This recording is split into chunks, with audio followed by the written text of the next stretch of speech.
Hello friend, कैसे हैं आप लोग। उम्मीद करते हैं आप लोग बढ़िया होंगे। देखिए सीटेट का रिजल्ट जो है वो आप सभी के बीच आ चुका है और हमने जैसे कि आपको साथ वादा किया था कि मेरे जितने भी सब्सक्राइबर हैं, जितने भी भाई बंधु हैं, उनका अगर सीटेट में 100+ आता है तो मेरे चैनल पे इंटरव्यू ज़रूर करूंगा। इसके बीच हमारे साथ जो है जुड़े हुए हैं जय सिंह, जो कि बिहार से हैं, सहरसा ज़िले से हैं। वो बिहार में कहीं ना कहीं एक टॉप रैंक लाए हैं, 132 नंबर लाए हैं यहाँ पे सीटेट में। और उनसे हम लोग जानने की कोशिश करेंगे कि कैसे वो लोग पढ़ाई किए थे और आप लोग के बीच जय जी है अपना साझा करेंगे कैसे पढ़ाई किए थे।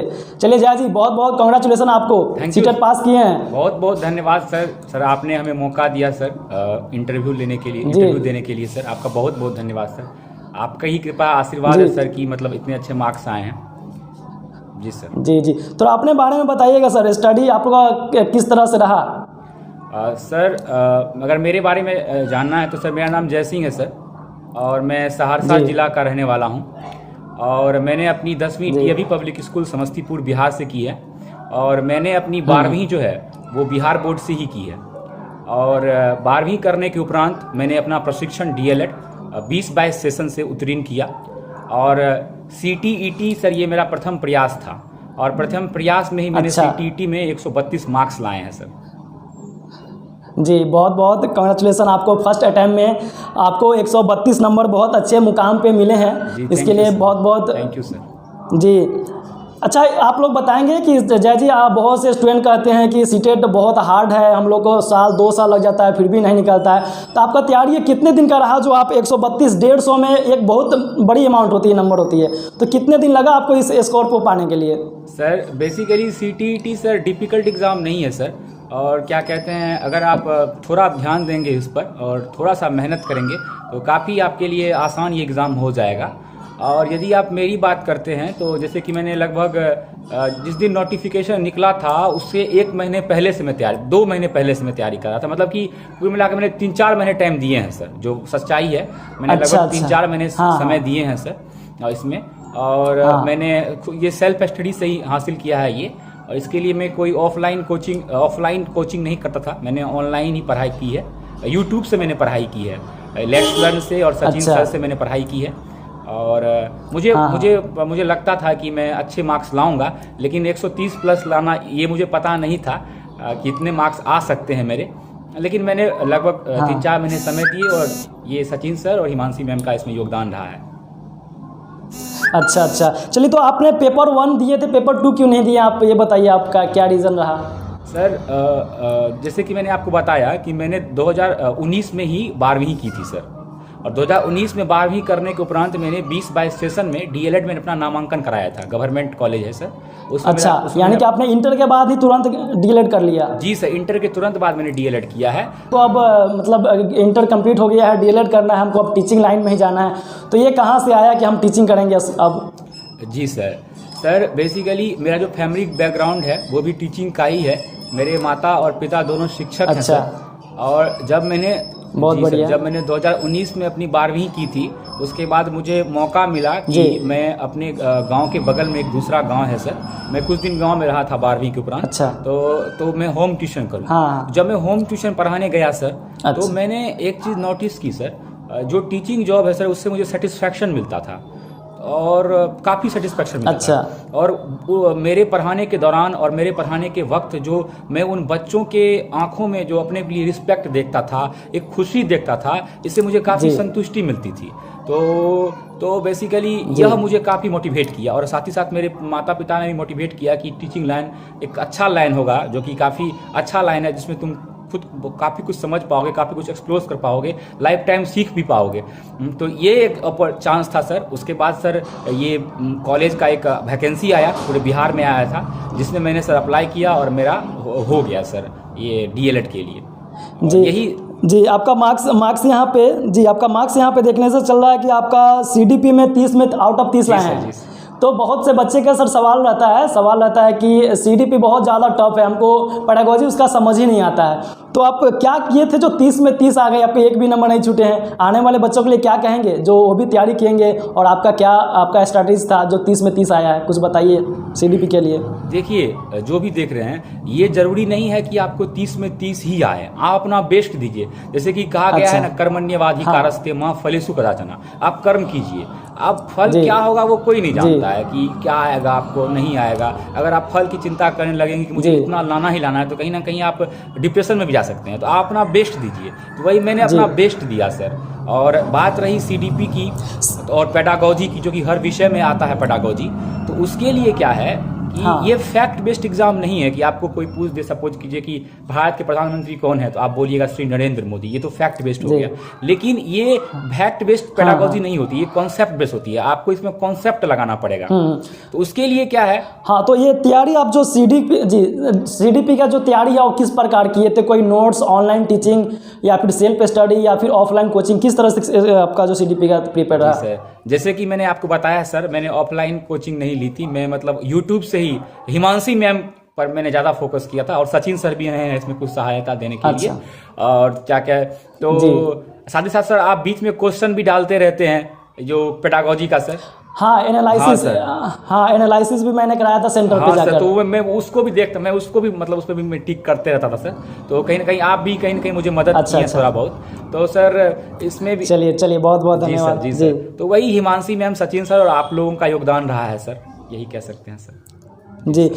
अगर मैथ की बात करें तो मैथ में आपको 26 नंबर था, 4 नंबर कहाँ घट गए? कौन से क्वेश्चन आपने गलत किए? मैथ में 26 आए आपको। थोड़ा एग्जाम का सर वो क्या कहते हैं, वो टेंशन हो गया था सर थोड़ा बहुत। तो उसमें क्या था, मैं थोड़ा डर भी गया था। तो एक क्वेश्चन आया था पजल वाला सर, कंटेंट का एक क्वेश्चन था पजल वाला।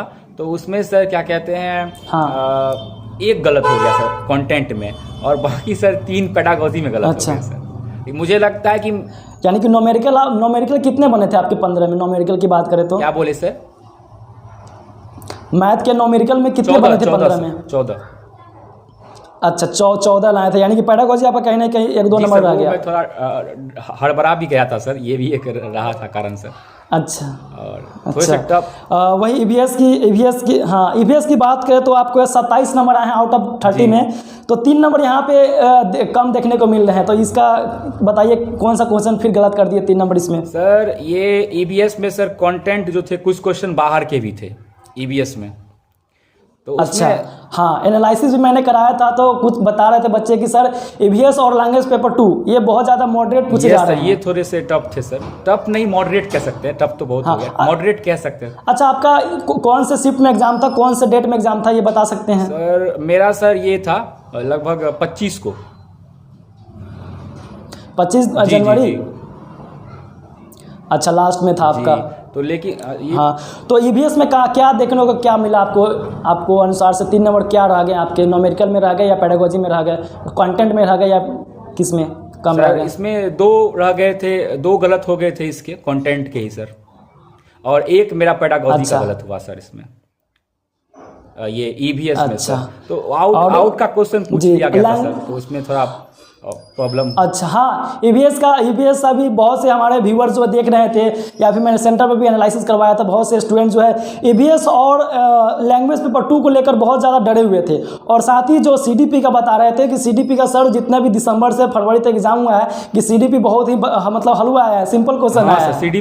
सीडीपी सब क्वेश्चन, सीडीपी तो इजी ही था सर, सीडीपी इजी सर, सभी विषय इजी ही थे। लेकिन आपने जो बताया सर लैंग्वेज पेपर 2 और उसका जो पैसेज था सर वो काफ़ी कमाल का था सर। और फिर क्या कहते हैं, ये जो हमारा ईवीएस है, ईवीएस का सर जो ये कंटेंट था वो सर थोड़ा डिफिकल्ट था सर, मतलब मॉडरेट था सर, उसी में थोड़ा डर भी लग रहा था। लैंग्वेज पेपर 1 की बात करें तो लैंग्वेज पेपर 1 में आपने क्या लिया? लैंग्वेज पेपर 1 मेरा हिंदी था, जिसमें मुझे उम्मीद था कि मैं 25+ स्कोर करूंगा। और इंग्लिश मेरा इसमें 24 ही आया सर। और जी 24 आए, तो 6 नंबर कहाँ पे रह गए आपके? अटक गए कहाँ पे 6 नंबर? ये एक मेरे गलत हो गए इसमें, क्या कहते हैं सर, कंटेंट में, ये पैसेज में सर। और मेरे 5 गलत हो गए सर पेडागोजी में सर। पेडागोजी कुछ टफ है, पेडागोजी मॉडरेट था सर इसका हिंदी का। अच्छा। और इंग्लिश का सर, अच्छा, लैंग्वेज पेपर 2 आपका इंग्लिश था? लैंग्वेज पेपर 2 मेरा इंग्लिश था सर, इसी में ज़्यादा आ गए हैं सर।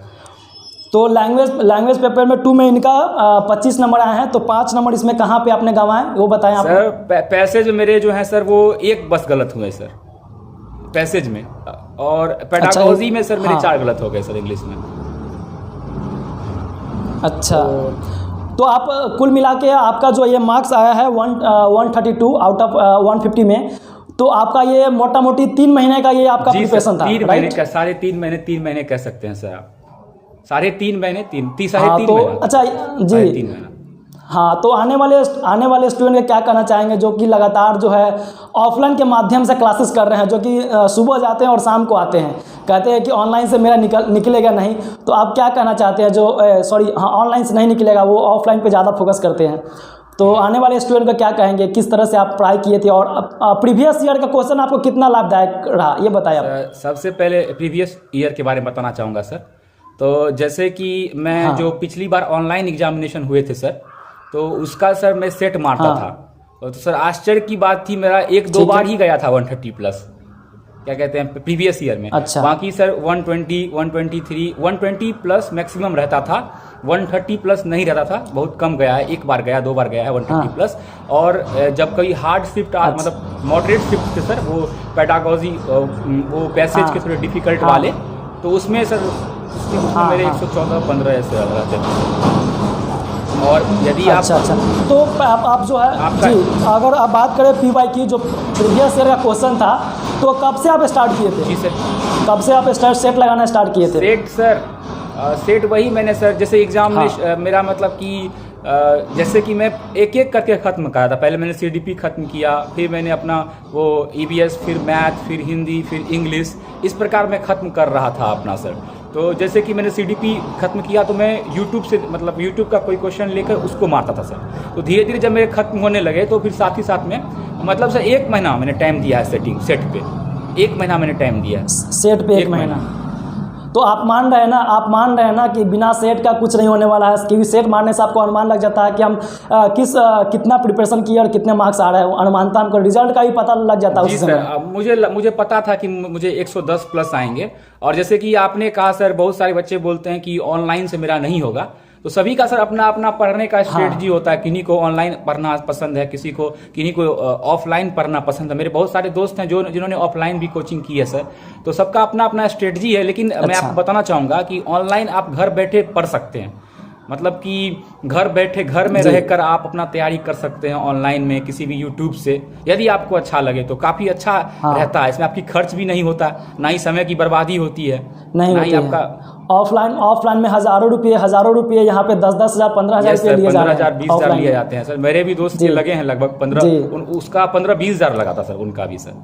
तो अच्छा, तो हमारे जितने भी व्यूवर देख रहे हैं, तो देख लीजिए, ये जय सिंह जी तो जो सहरसा से बिलोंग करते हैं, उन्होंने ऑनलाइन पढ़कर ही घर पे अपना कार्य को देखते हुए भी समय निकालकर ऑनलाइन में अपना इतना सफलता हासिल किया। आप भी कर सकते हैं, कोई इशू नहीं है, ऑनलाइन आपके लिए बेस्ट है। अगर आप ऑनलाइन के माध्यम से पढ़ना चाहते हैं तो कोई इशू नहीं है, आप ऑनलाइन के माध्यम से भी पढ़ सकते हैं। जैसे कि जय जी ने बताया, आपके सामने आपके जो रिकॉर्ड थे वो आपने दिखाया।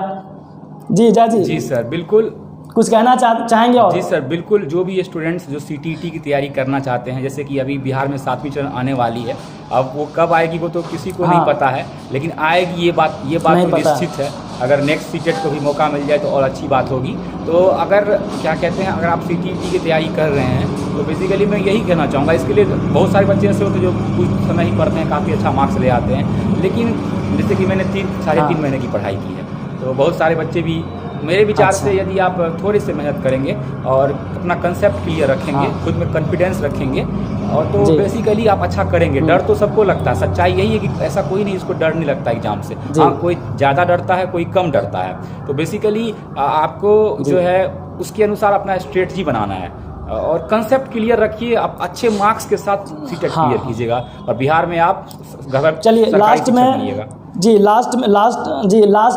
में आपको ज़्यादा बोलेंगे कि आपने जो बुक कोई प्रेफर करना चाहते हैं आने वाले स्टूडेंट के लिए, कोई बुक? सर बुक तो मैंने कोई बुक से पढ़ाई नहीं की थी सर, मैंने। चलिए, यहाँ पे आपको जितने व्यूवर देख लिए हैं कि बुक से ये नहीं पढ़े थे, फिर भी आपका इतना स्कोर लाए हैं। नोट्स आपने सेल्फ स्टडी किया था, तो नोट्स आपने बनाया था या फिर डायरेक्ट वीडियो देखते थे? नोट्स मैंने अपना ही बनाया था सर। और बुक्स मैंने बस अच्छा, खुद का नोट्स बनाए थे? अपना ही बनाया था सर, बिल्कुल नोट्स मैंने अपना ही बनाया था, यूट्यूब से पढ़ कर मैं नोट्स में अपना ही बनाया था सर। और सर प्रीवियस ईयर क्वेश्चन आपको कितना मानना है, कितना आपको पास करने में हेल्प रहा?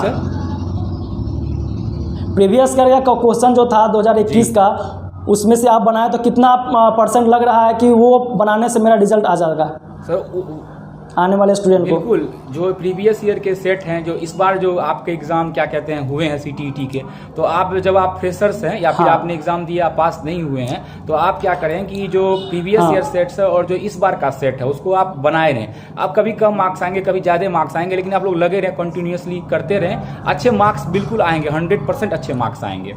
और साथ ही साथ आदित्य सर के जो यूट्यूब चैनल है उनको भी सब्सक्राइब कर लें, ताकि आपको आगामी सीटेट के बारे में और आप किस प्रकार अपना जो स्ट्रेटजी बनाए एग्जामिनेशन को लेकर, उसमें आपको काफ़ी मदद मिलेगा जी।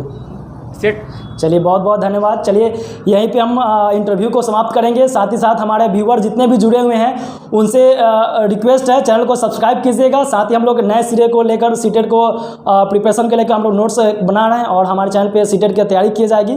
साथ ही अगर आप बिहार से बिलोंग करते हैं, बिहार के बीएड फॉर्म डालना चाहते हैं, तो बिहार के बीएड का फॉर्म डला रहा है, आप लोग बिहार के बीएड का फॉर्म डालें। साथ ही हम लोग जो एंट्रेंस का तैयारी होता है वो भी हम लोग तैयारी करेंगे। चलिए जय जी, बहुत बहुत शुभकामनाएं, once again congratulation. Thank you sir. चलिए मिलते हैं अगले वीडियो में, तब तक जय हिंद, जय हिंद, जय बिहार।